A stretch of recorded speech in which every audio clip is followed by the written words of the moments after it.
Hi guys! Welcome back to my channel.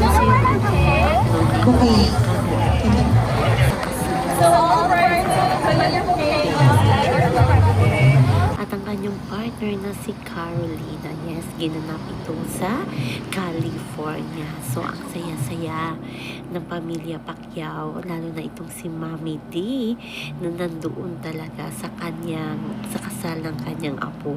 So, hindi kumpleto ang mga kapatid ni Jimuel dahil ay si Michael ay sa Jensen dahil nga trabaho muna, service daw for the people, sabi nga ni Jinky Pacquiao, kasi nga nagkalindol at grabe yung naging damage sa kanilang lugar sa Sarangani.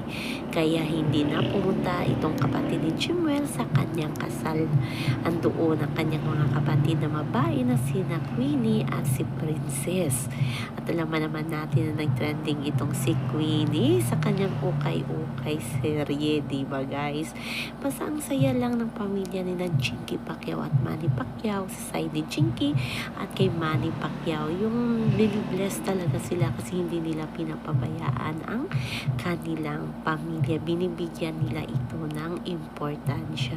Sa ngayon, hindi natin masabi kung imbitado ba si Eman Pacquiao kasi personal daw na hindi pa rin nagkikita itong si Jimuel at si Emma na anak ni Manny Pacquiao sa labas. So marami ding mga kaibigan at mga kamag-anak si Jinky na pumunta para sa kasal ng kanyang anak. At ang ganda ng kanilang apo. So yun naman guys ang ating update sa kasal ng anak ni Manny Pacquiao. So lolo na si Manny Pacquiao. Please like, share, and subscribe my channel para ma-update kayo sa mga bago kong upload. Bye-bye! Love, love lang guys. Huwag tayong magpaka-stress. Love, love, love. Bye-bye!